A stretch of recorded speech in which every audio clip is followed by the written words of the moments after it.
দুর্গাপূজা উপলক্ষে সামাজিক মাধ্যমে শুভেচ্ছা জানিয়ে তীব্র সমালোচনার মুখে পড়েছেন ছোট পর্দার জনপ্রিয় অভিনেতা ইয়াশ রোহান। বিজয়া দশমীর দিন নিজের ফেসবুক পেজে দুর্গা প্রতিমার সামনে তোলা একটি ছবি পোস্ট করেন তিনি, যেখানে তাকে সিঁদুর পরা অবস্থায় দেখা যায়। এরপরই নেটিজেনদের একাংশ তার ধর্মীয় পরিচয় নিয়ে কটাক্ষ শুরু করে এবং নাটক বয়কটের ডাক দেয়।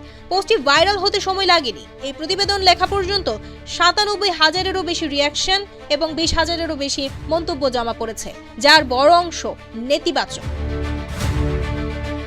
আবু হানিফ নামে একজন মন্তব্য করেন, ভাই আপনার নাটক অনেক দেখেছি, আজ থেকে দেখা হবে কিনা জানি না, কারণ ভাবছিলাম আপনি মুসলিম।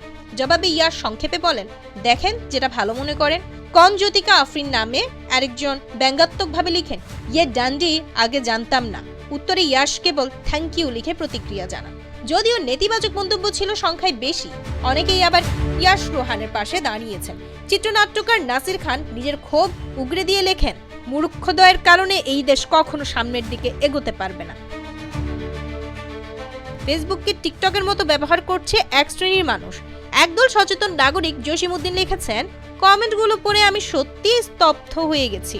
আমাদের সমাজটা কতটা নিচে নেমে গেছে তা ভেবেও কষ্ট লাগছে। মানুষকে কখনো ধর্ম দিয়ে বিচার করা উচিত নয়, বরং তার কর্ম, মানবতা আর নৈতিকতার ভিত্তিতে মূল্যায়ন করা উচিত।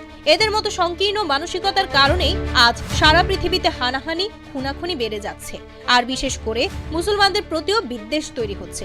অথচ ইসলাম শান্তির ধর্ম, ভ্রাতৃত্ব ও অন্যকে সম্মান করে শিক্ষা দেয়। দুঃখজনক যে এরা মুসলমান হয়েও ইসলামের মূল শিক্ষার থেকে অনেক দূরে সরে গিয়েছে। সাংবাদিক লিটু হাসান বলেন, জাতি হিসেবে আমরা কতটা সংকীর্ণ মনস্ক হয়ে গেছি। নাটক দেখেও এখন ধর্ম খোঁজা হয়। বিভিন্ন সহকর্মী ও শোবিজ অঙ্গনের মানুষ ইয়াশ রোহানের প্রতি সমর্থন জানিয়ে বলেছেন, একজন শিল্পীর ধর্ম নয়, বরং তার কাজই আসল পরিচয়।